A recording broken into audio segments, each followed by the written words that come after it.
prompt, and I will move to the next slide. The order will be first Ataul, then Zoe, and John as last. So here I'm gonna share my screen, and Ataul, you can start. Thank you very much for giving opportunity, and welcome to all of you. So I would like to, within 5 minutes, to share my screen, a little bit presentation. So for the understanding. Thank you very much. I think this is very good forum and the first forum in the world that engaging the patient and also collaborating under one umbrella of those organizations. They are engaging the patient in their projects. So I'm the technical lead advisor of the Youth Session for Development. So we have completed the project elimination of hepatitis through partnership engagement, digital and artificial intelligence based system in Quetta in Balochistan, Pakistan. So my name is Ataulak. Yes, I am fortunate and excellent moment for me. I was the Made of the Patient Award awardee in 2005, 2015. So my next slide is depending the quality of patient engagement. Community lead inclusive approaches engaging patient, women and youth. As a community-based resource center, we established 60 self-help and self-care group established. Active patient participation in design, implementation, and storytelling. Because in designing, patient engagement is very important. Equitable partnership bridging civil society, patient, and service providers. All these stakeholders have been engaged. So monitoring quality and impact. Tools use Hepatitis Connect app. We produce the AI and mobile technology-based Hepatitis Connect app. Data analysis, support group logs, helpline record. We reach 7,000 plus people directly benefited from our app.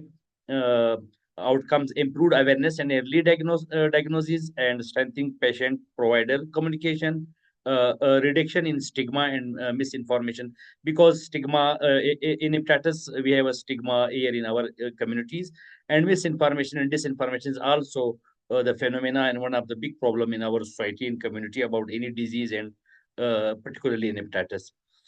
So the lesson we learned is a patient trust is very important. Grow through the empathy, digital inclusion, and co-creation. Combining technology with grassroots human interaction amplifies impact. Starts small, build patient champions with communities. Sustainability depending in our local networks and feedback loops.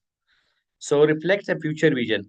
So we are a future vision that visibility and credibility of community lead innovation enabled new collaboration with public health institutions and digital health sectors. Moving forward, expand the Hepatitis Connect app nationally, integrate AI for early detection and referral mechanism, scale the patient engagement model to other disease. So nothing for the patient without the patient, because without the patient engagement, we are nothing. So thank you very much. And if you have any question answer about my project and idea and approach and methodology, I'm here to reply myself. Thank you, Atul. It was really interesting, and we are gonna welcome the questions after the other two presentations. So thank you for presenting that. The next one is Zoe. So floor is yours. Thank you very much. You have the slide deck, I think, yes? Yes. Can you see my screen or not? I can see your screen, yes. Okay.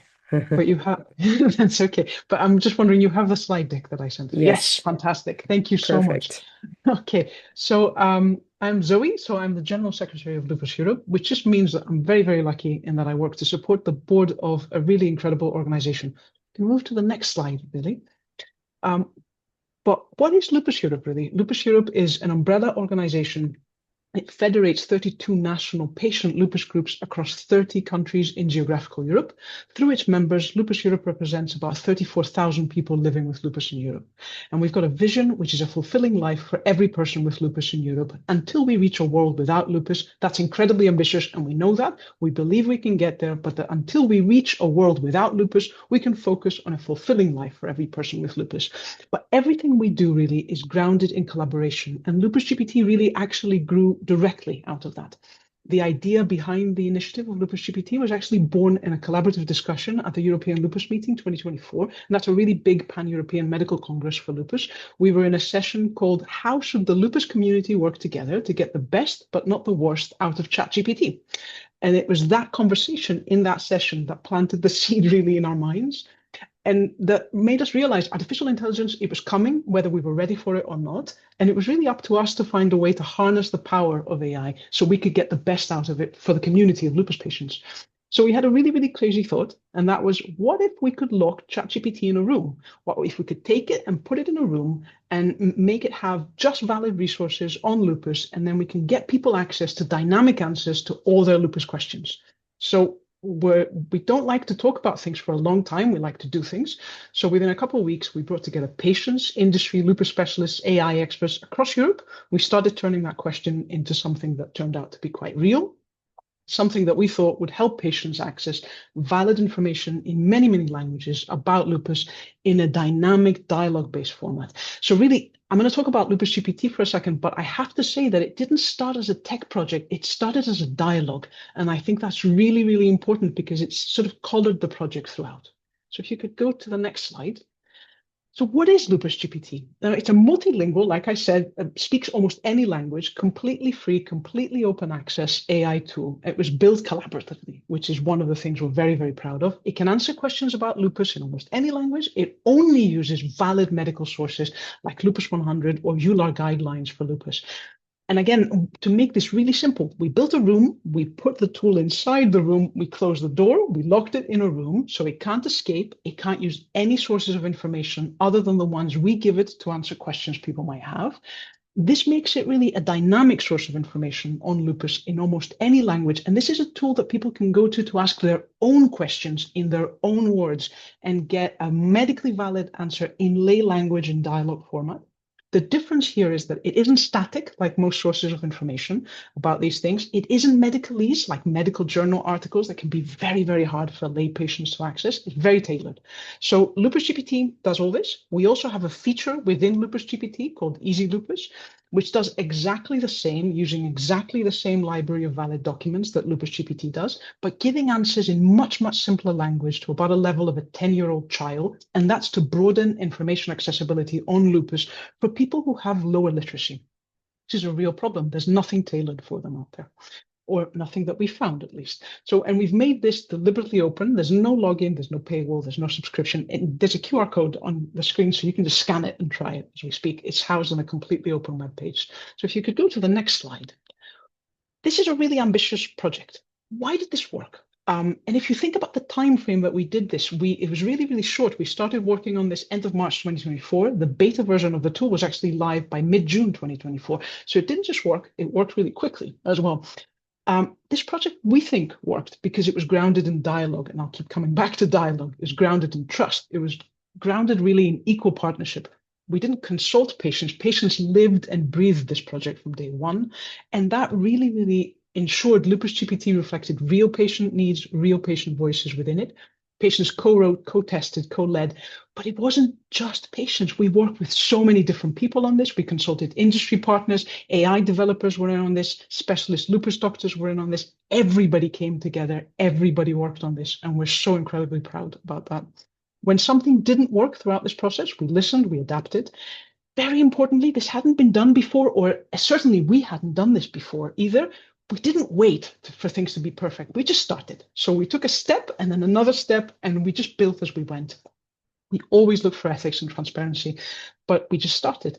And I have to say, we often talk about innovation in tech terms, but for us, the innovation in this, it was also relational. So it was in how we came together and how we all worked together. And that, we think, at least, was what made the tech innovation possible. So if you go to the next slide, sorry.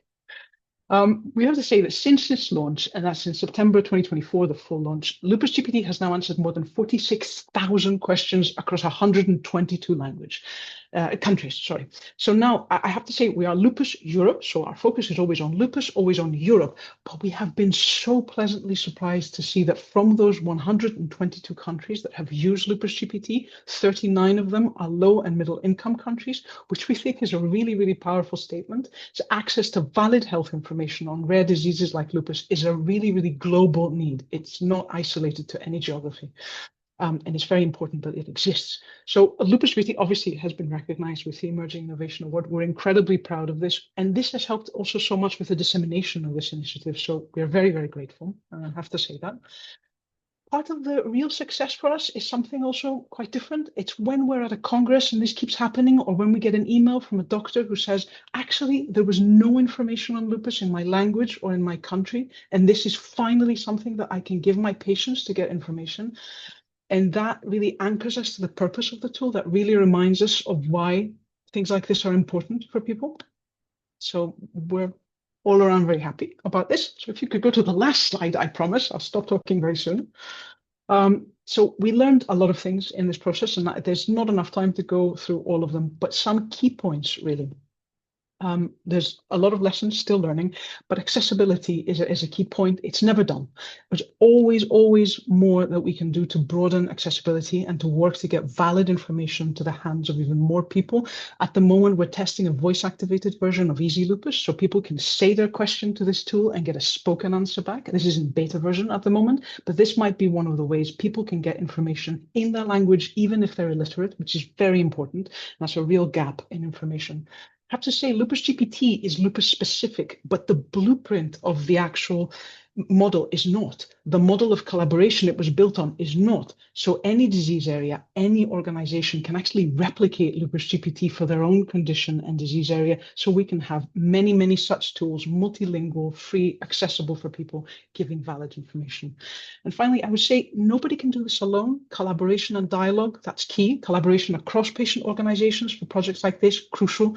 Collaboration across disciplines, crucial. And when we share knowledge with each other, we amplify the impact we have and we can fight misinformation together. So thank you. Thank you, Joy. That was really, really inspiring. And I'm really glad that we recorded this this room because I think we're going to use it a lot. Thank you very much. And now we move to, thank you, to John. So please go ahead. Thanks very much. Thanks, everybody. I'm John Pettigrew. I work for Parkinson's UK. Can you go to the first slide, please? And I'm going to talk a little bit about the tech guide and what we've done, why we've done it, and why we've got to. So if you go to the next slide, what is the tech guide? Parkinson's UK, probably obviously, is the charity supporting people with Parkinson's in the UK. Everything from research to community-based help. We cover pretty much everything. And the tech guide specifically is aiming to help people who are dealing with a very complex neurological condition that has no cure, and they're often just looking for a way to live their life better day by day. So there's a whole load of devices and apps out there that can help, but it's a very confusing picture. It's a complex condition and people don't know what's right for them. So what we want to do is see more people using these products to support their quality of life, because that's how they're going to do better. If you go to the next slide, please. We started the work at the beginning of 2024. We did the project specification and kickoff stuff at the end of 23.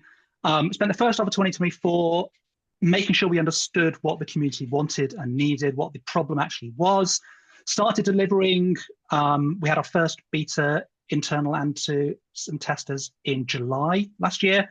We got it launched in November. And this year has been a kind of a refinement process, fixing the things that aren't quite right yet. To echo what Zoe said, never let the perfect be the enemy of getting something out there. We've learned a lot from what people have already been doing, and crucially, getting the word out to our community, because there's no point building something if no one knows about it. So if you go on to the next slide, it was really important to us that we got the community engaged, to echo that language, right from the start. So we had a community group, a steering group of community. I spent 10 years of my life running startups. For me, the steering group is my board. They're the ones who tell me what to do and hold me to account. Yes, of course, internally we have hierarchies and structures that try and do that, but the community accountability is what really matters. And we involve people all the way through. What questions did we need to address? How did we do it? Are we doing it the right way? Checking at every stage, getting people to help us ask the right questions as well as to check the answers we've given. And all of our content on the tech guide, what we're actually publishing is product reviews of these devices based on the lived experience of people with Parkinson's. So we give the devices to people, half a dozen people for a month. They live with it, they answer our questions, we write it up. And it's crucially important to us that all of that opinion, all of that experience is not our view, it's the experience of people with Parkinson's. So if you go on to the next slide, just a few numbers. We've had 20 people involved in our steering group over 18 months. We had a bit of turnover, as you'd expect. We've had 50 plus volunteers actually testing, up to hundreds of people getting involved with the reviewing. And we've had over 35,000 people use the tech guide online in the past 9 months. And we also have a print issue, and we've got rid of thousands of those as well. And that just enables a different way of using it. We're not just talking to people online. It's got to be where people are. Last slide, please. A few things I just wanted to share we've kind of learned. Some of these are obvious. You'll probably know these things already, but it takes effort to do this stuff, but it pays off multiples the effort you put in. We do not know everything. And I certainly find that when my passion flags, which of course it does, the community are behind this. If you're doing something that matters to the community, they'll tell you. And that is just so great. And the last one was vital for us, that people can do more than you think. They can do more than they think. One of the last recruitments we made to our steering group was a chap with quite advanced Parkinson's. He finds it difficult to talk. He finds it difficult to move. And all of our steering group meetings happen online in video calls. And the steering group, who decide who joins, were concerned appointing him because they weren't sure he could cope, he could get involved. And we thought, no, he wants to get stuck in, and he's been brilliant. He can't always join in the meetings, but we have asynchronous conversations outside the meetings. And it's just so good having these varied perspectives. It's easy to talk to the people who it's easy to talk to, but it's more important to talk to the people who want to talk to you. So kind of that's my 5 minutes, I think. Thanks, everybody. Happy to answer any questions. Last slide is just thank you, and there's my email address. So thanks, everybody. Thank you, John. And I think the last message you shared was really, really powerful. You're right. It's easy to talk to the people that it's easy to talk to. And that's the purpose of engaging with patients, every patient, to get on the table the kind of perspectives that are usually neglected because they're difficult to bring to the table. So very, very well done. Unfortunately, we only have... we are at a time, but maybe there is space for a question. So I will stop sharing and see whether one of our guests has something to share. See Donatella meeting, so. I have a question, if I may, Madde.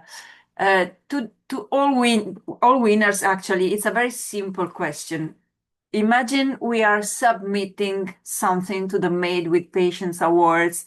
What is your key recommendation for us? Just one key recommendation after having won this prestigious award. John. It was hard to understand the questions on the form, but the team at the FMD and Synapse were happy to help. So we had a video call with them to talk through, what do you mean? What do you mean by these questions? And that seemed to work. Good. Any focus we have to put on special parts of the submission, like, I don't know, highlighting the outcomes or the impact, or what did you do in your submission? Zoe, go ahead. Just to echo what John said, actually, I think that's the best advice and the best sort of takeaway from this. The team were exceptional and really, really fantastic throughout this. They answered all questions, and the forms were quite tricky to understand, but they deciphered them for us. So I think maybe that's an answer for you. Thank you. Can I add something? Yes, go ahead. Yes, very nice question. Indeed, if you want to apply for this award, so your complete project should be completed. So while your project is completed, so then they have outcomes, results, outputs, and impact. So first, this is very important. And the second, innovation is very important. How your project is innovative methodology, mechanism, and approaches. This is also very important. And the second, the smart objective like specific, measurable, attainable, and time bound idea is very important. When, how, where, how much, how many, uh, uh, these kind of data is very important. So the jury almost seeing these kind of things is very important. So if you have a project in the mid, so I think you should not apply. So while you complete your project, either your project tenure duration is 1 year. So after 1 year, when you complete the first pilot phase or first phase completed, then you submit the project according to your first 1 year outputs, outcomes, impact, and methodology approaches you applied. This is very important. Normally, the people are sending the idea project within a mid when they are in mid, like in 1 year project, what they are sending is after 6 months. So I think this kind of hints is very important for the submission and for also for the chance to be win. Thank you. Thank you very much, and very, very interesting. And I think I heard that a lot from the jury members. So you may be actually honorary jury members for the depth of the response. I will tell the team to bring you to the other breakout room so we can start with Bahija and Lara. But thank you for the discussion. And so if you disappear for this room, it was planned. Thank you, Atta. Thank you, Atta. Thank you all. Perfect. So I think we can continue with Lara and Bahija. Same structure, 5 minutes each. Both of you went already through this process again, so I will just share the screen and we start with Bahija. So please tell me when I need to move to my next slide, and I have them here. Hello? Yeah. Yes, we can hear you. Hello, everyone. It's a pleasure to be with you. I'm truly honored that our work and our advocacy work and the patient engagement work has been recognized in the Made with Patients Award 2025. I'm Bahija Gwimi, living with leukemia since 2002 during pregnancy. I'm based in Marrakesh, Morocco. And I faced many challenges as access to treatment. Treatment was not available in Morocco at that time. Care centralization, I had to travel to see my doctor, and also all administrative, struggles, lack of support, and health insurance and the reimbursement issues. And all these challenges motivated me to found the Amal Association based in Marrakesh. And from the very beginning, our goal was very simple, is to put the patient at the center. And we ensured quality patient engagement by designing initiatives that are responding to real needs through support, prevention, and awareness campaigns in schools and media, especially to reduce stigma and educate both patients, parents, but also GP to avoid late diagnosis. So advocacy has been also at the heart of our journey to ensure access to a personalized treatment. And we are very proud that our efforts have led to meaningful changes for leukemia patients in Morocco. In fact, we held 2 landmark meetings with the Minister of Health to secure access to the first line targeted therapy, and another meeting to achieve reimbursement approval for second line treatment. Next slide, please. Another challenge faced by many patients, especially those living in rural area and they are very poor, who could not reach hospitals. So to close this gap, we built a home where patients could be treated with dignity. And that dream became a reality in September 2022 with the inauguration of Dar al-Amal. And we inaugurated this house during the World CML Day in Morocco. Next slide, please. And this facility now provides zero-cost services for all beneficiaries as accommodation, transportation, blood tests, medicine, food, clothes, internet, but also peer support. Because people, patient and parents, they are living together in the same house, they are sharing, stories and doing activity together, and so it's good for them to overcome, the cancer. Now, as a result, this project is reducing treatment abandonment, improving efficiency, especially for healthcare systems, contributing to education, prevention, and stigma reduction. Next slide, please. Here are some powerful lessons we have learned along the way. And the first one is listen deeply and let patient priorities lead the way. And the second one, for anyone starting something similar, my advice is start small, but start. Even with limited resources, without government funding. I still remember we started Amal with only 200 euros. And from there, we built our skills, knowledge, relationships, reputation, trust, and strong advocacy. And the third one, build bridge with healthcare professionals and authorities to focus on solutions rather than problems. And number 4, partnerships. Partnerships are essential, and working together creates sustainable change and make care more human and meaningful. And the last lesson, the last one, is always to measure and share your impact, because evidence combined with the patient stories is what sustains initiatives like this. Next slide, please. I want to share this photo and these pictures, lovely picture with you, because I believe that patient engagement is not about perfection.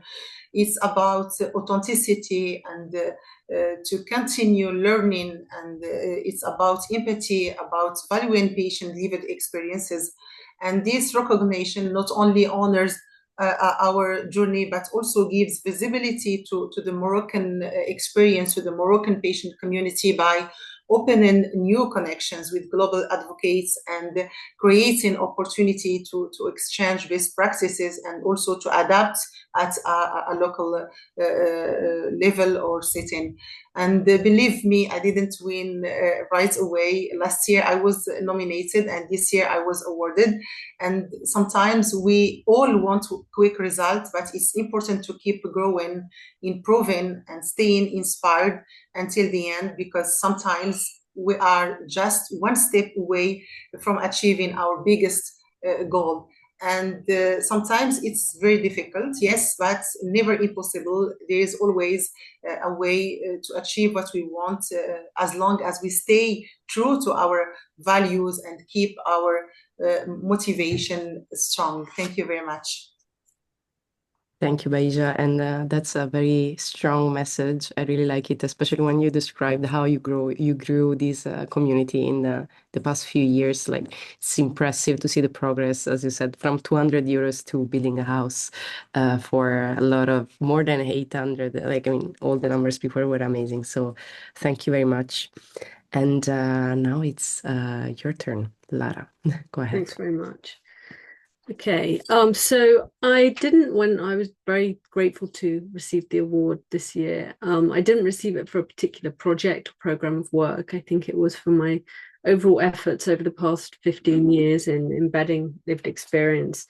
As I mentioned in the chat, my main role is as president and CEO of the Ehlers-Danlos Society, but I've taken part in lots of other efforts to really bring this message home. And that all kind of came together in March 2020 when I was appointed as a professor of practice in patient engagement and global collaboration at Penn State College of Medicine in the US. And it was the first appointment of its kind, which was wonderful, but really drove home how much more is needed to be done for this to be recognized in more areas. Next slide, please. So one example that I wanted to share with you of how I believe lived experience should be embedded and something we're doing at the Society is with our International Consortium for EDS and HSD, which in itself is quite novel in the fact that it brings together 14 different groups, about 200 and something people. I think we're at about 220 at the moment from all around the world, who are divided into different groups based on discipline or area of medicine. So we have one for vascular EDS, for example, and all the other 13 types, GI, neurology, psychology, orthopedic considerations, mast cell, ENT, you name it. If it affects EDS, which basically everything is affected, there's a group for it. And then within every group, there is lived experience in it as an equal member. And one of the groups is now entirely led and populated by people with lived experience. So it's a group that their role is to really turn to them when we need to bring lived experience into the center of something. It represents diverse groups, underserved populations, and like I said, all the different types of EDS, and we're all equal stakeholders. The consortium gets charged with various different programs of work, but right now we're putting all of our efforts into something called the Road to 2026, which is leading to an update in the diagnostic criteria and classification for EDS and HSD, which will be published next December. We've really focused in on inclusiveness, so lived experience experts from across continents, ages, and cultural contexts, and impact orientation, so sharpening the criteria language, the endpoints, and the priorities. Next slide, please. So we're really thinking about monitoring the quality and the impact. So work that comes out of the consortium is created and reviewed by lived experience representatives for clarity and relevance, how lived experience changes terminology and definitions, and increases uptake and trust in the new criteria by the patient communities. Next slide. For us, the key lessons learned is embedding lived experience viewpoints and opinions from the outset prevents retrofitting engagement later. I mean, we know tokenism is real, and it is more the norm than the exception, unfortunately. Scientific rigor and lived experience don't compete. They should live side by side and strengthen each other. And global representation truly takes commitment and capacity and money. Languages, accessibility, and time zones are constant realities and challenges. And for us, lived experience people aren't just contributors, they're architects of the road to 2026. Next slide, please. So guidance for others, balance that expertise, weight scientific evidence and lived experience equally. Structure really does matter, so have clear defined roles, a transparent process and shared leadership, and build evaluation in from the start, not just as an afterthought. Next slide. I think it's important to have elevated recognition of the consortium model. It's science with humanity at its core, and it's easy to replicate and it's easy to do when you plan it that way from the start. It reinforces belief that embedding lived experience isn't just good practice, it's essential for adoption and trust. And lived experience is not an add-on, it's the blueprint. Next slide. The last slide. What I will say, and there was meant to be a slide here of a lovely big table, and it's something, if you've heard me talk, I say it every time I talk, and that is that lived experience patients shouldn't just have a seat around the table, they should be part of building the table. And if we get that right from the start, then everything else is much easier to follow. Perfect. Thank you, Lara. I was looking for your last slide, but it was not embedded. I think it's an updated deck that Sam didn't quite get to you in time, but no worries. No problem. Okay. No worries. We will record the original one for the follow-ups, though. So thank you for that. No problem. So now we have some time for a couple of questions, and we will stay in this room for the actual co-creation piece when we will reflect on what are the factors that create winners, and what are the key considerations or reflections around the Made with Patients Award submission process. How do we foster and advance that a little bit further? But before getting to the co-creation piece, do you have any questions for our awardees? Or insights, considerations to share at this point? Voila. I'd just say a massive congratulations to you both, and I love Bahija that you talked about you sort of didn't get it last time, and it was the sort of that drive to continue, and that that's very much, it's not about sort of doing more, it's about sort of us as juries being able to be aware of what it is you're doing and the importance of it. So just a really big thank you for that. But I just wanted to ask, has anything changed since you're being recognised through the Made with Patients Awards for either of you? Nothing, maybe nothing in my personal level. It's a good recognition, yes, to just recognize our work sometimes as a leader, as advocates, as a patient, but also we are doing our job, we are taking care of our family. Sometimes such recognition is good for us to motivate us to go on and to move on, and to tell us that everything is possible. We have to work and we have to learn, we have to share.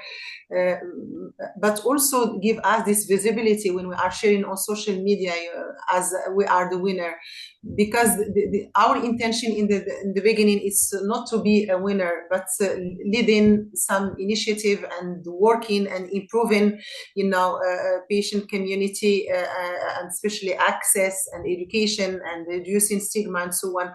And yes, many people, for example, they asked us what about this word, especially in English. They are requesting translation in Arabic or in French, because in Morocco we are speaking French and Arabic more than English. And I have been contacted by 2 journalists just to talk about this, and just seeing that the patient is not only a patient, it's someone who has the responsibility to improve condition of care in his country is a responsibility, but also we have to take care of this patient. It's not only a patient, but he is an expert. He have a knowledge.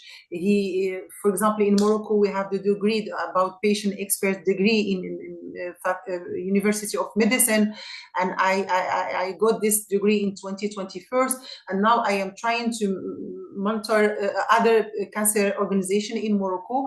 And when they invite me, for example, in this radio show, and they give me the opportunity to talk about this new patients and this new concept of patient experts and patient advocates, and that the patient should be in every committee, maybe even that the building, the construction of a hospital. Last July, I have been invited a meeting, a congress in Rabat, the capital of Morocco.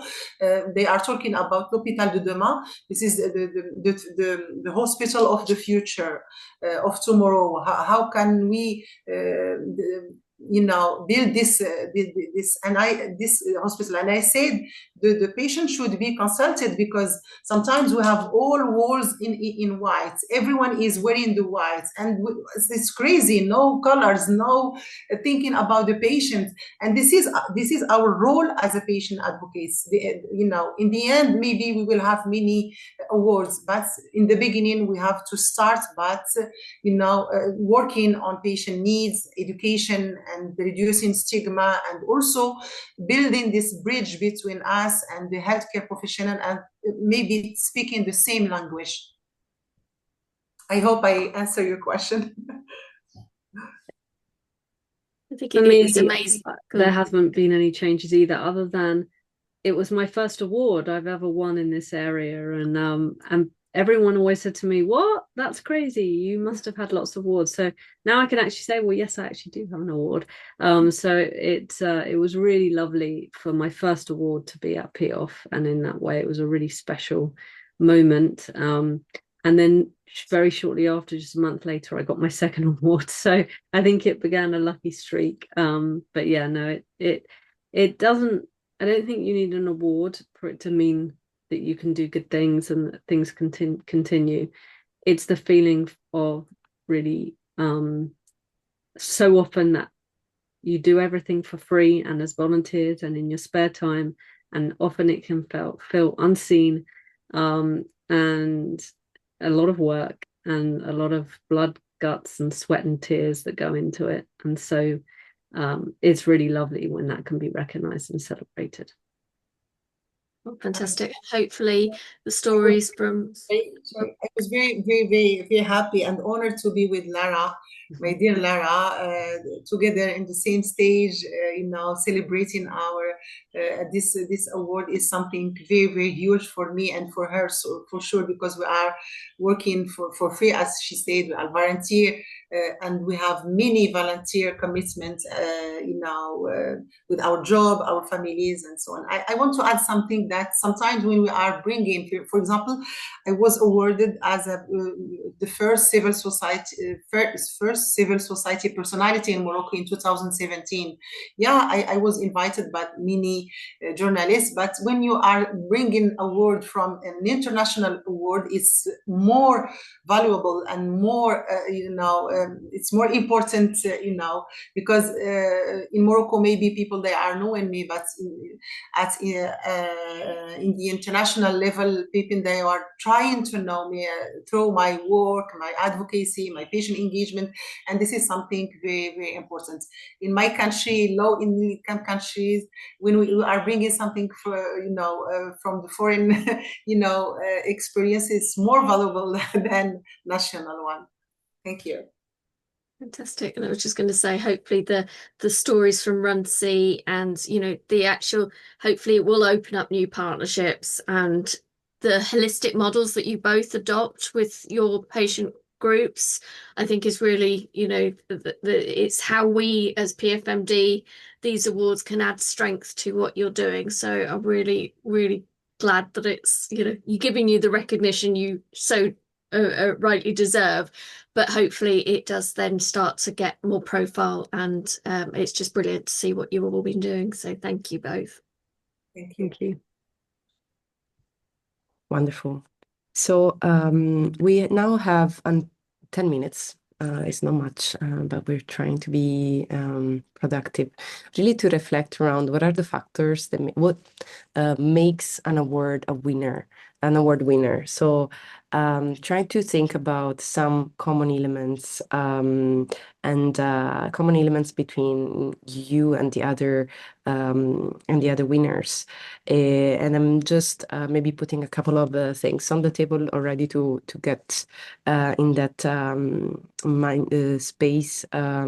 So a couple of things that came up already were around the potential to reproduce the same initiative in another disease area or replicate that in another geography, the opportunity to scale the initiative that someone is bringing forward, or for example the connection between the activity and the actual impacts on a bigger scale. I don't know, thinking about increased connections with the policymakers, potential to change, to have a broader impact, thinking about policy changes, for example. So those are just a couple of ideas, but just wondering if you had anything else in mind based on what you heard, especially Donatella, Emma, Celia, Paula, that have been hearing to more than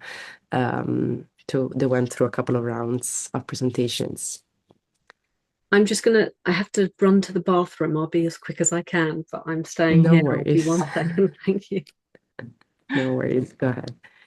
Yeah, actually, Magda, this completely resonates with what I was thinking and my question before. So I think that what I saw in the presentation is a very concrete approach and starting with the end in mind. So what kind of impact we want to create and how we made it possible and scalable. So I think that the vision, creating impact, figures as you recommended, dear winners, and yes, figures, so measurement and expected outcome, measured outcome, and also creating a network and creating a benefit for the community would be winning factors. And I speak in first person because I'm distilling some ideas to have a submission in place, but I would like to make sure that I'm doing the right thing. So this session is truly precious for me. Thank you very much for this. You're welcome. If you want to start something similar, I will be more than happy to help.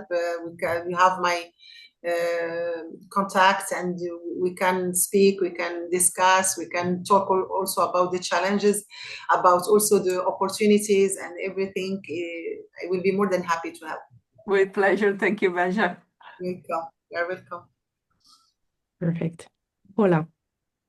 I was just going to say, so the numbers, the impacts they are important, but what we don't want is for people with smaller populations. If you're supporting one person, that's an impact.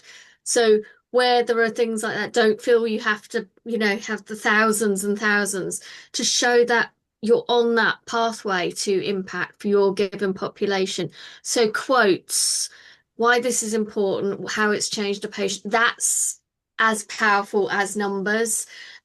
We sometimes we value what we measure the easiest, but actually what we want to sort of encourage, and we don't want it just to be big things that can be globally scaled. It's as Bahijah's shown, it's you start small, and that's going to inspire somebody else. And that's brought drew to my heart that you're going to support each other.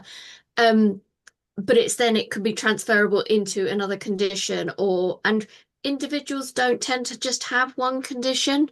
So actually what we don't want is initiatives that work purely for heart disease, for example, when actually you're a diabetic with heart disease and vice versa. So reflecting why it's important to the population is really critical. But please do, yes, and great to see the pairings. Thank you, Bahijah.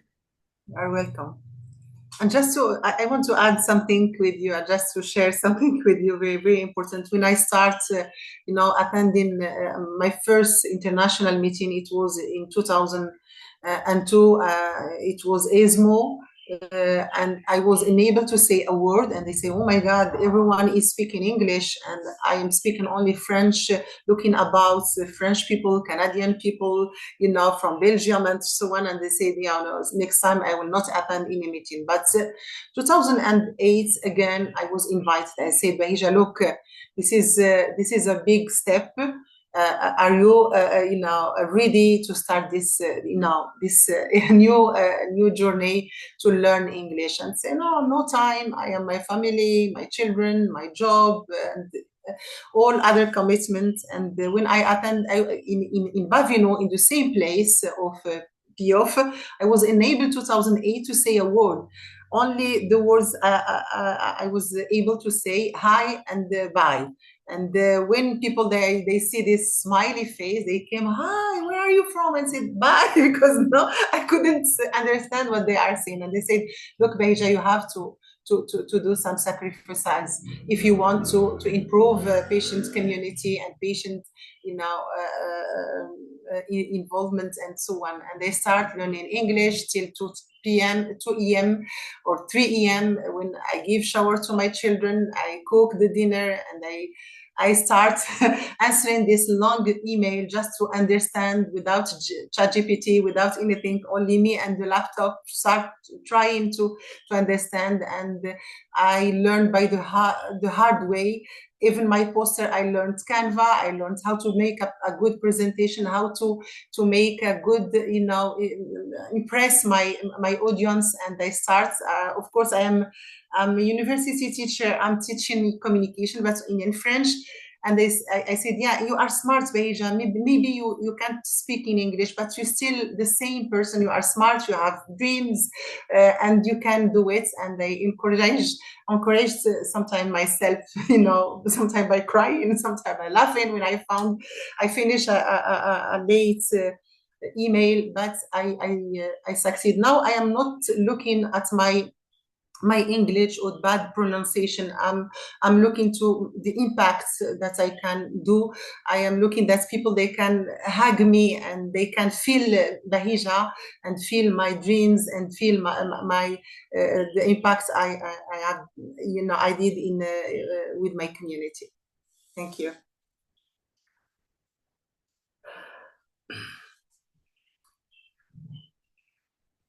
Thank you. I will. It's difficult to consolidate all those different considerations, but I'm trying to also highlight through your storytelling, Baija, the need of continuous improvement, and your story really. Also, the story with Made with Patients Awards is a testimonial of this need of having to improve no matter what, and maybe that it can be a prompt, a nice lens to foster resubmissions, to see what is, once maybe 1 year you don't make it, but then if you continue, if you're severe, then there are like additional impacts that you can achieve if you give time to it. So that may be an additional lens that the Made with Patients Award can actually capture, so that we have a pathway, we have a growth path of those initiatives, not only one picture in time.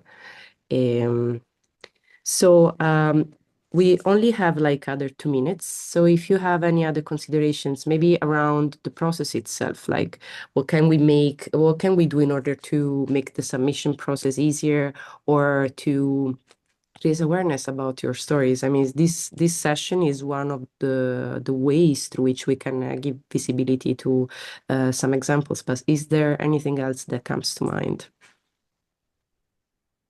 I think flexibility. I have to just tell you, I have 6 parakeets, bright green parakeets, outside my window right now. It's like I'm in Bushy in London, and there are like 6 bright green parakeets. I've never seen anything like it. It's bizarre. Share with us, I'm so please. sorry. I'm literally filming this. Share with us. It's crazy. Let me see if I can show you my screen. It's absolutely mental here. I don't think you'll be able to see it, but oh my god, you see, oh my like god. that's literally there outside my window.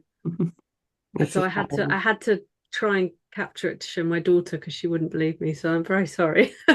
Very distracting. Okay, I want just to add another point is about flexibility, because flexibility is a key to build something, a new initiative. Sometimes we have a big dream, we have a lot of things to achieve because we have this adrenaline of creating something new, but you face many challenges and then you stop, or you change your mind. It's not for me. But if you are flexible, you can, for example, you can achieve your dream. For example, when we decided to build this house, it was supposed to be near to the hospital, but the land near to close to the hospital is very expensive. And then we managed to be flexible and then to build in another place less expensive. And we had this idea about asking someone, a sponsor or a partner to buy 2 cars to allow us to transport, to make transportation for free to patients. And we built our house. Otherwise, we will stay waiting. And sometimes people, they are in this waiting room. This is what I said to my students: avoid the waiting room. We are staying with your pain, with suffering, crying. It's enough. If you cry 1 hour, it's enough. Move on and go and do something, and use your pain and use your suffering to create something beautiful. Thank you. Thank you, Baija. Yes, That's a very nice way to close this discussion. As I said before, I'm really glad that we recorded those moments. So we're gonna use them, and we're gonna reach out to hopefully more people through Even my those. pictures of the parakeets Yes, now made you it to the share that with recording. us. Maybe edit that out. The minor version of them. Now we will be brought back to the main room, and we're gonna have some closing statements, and that's it. So thank you, Beija, Lara, and Okay. all the other Thank you guests. for listening. Thank you for being here, actually.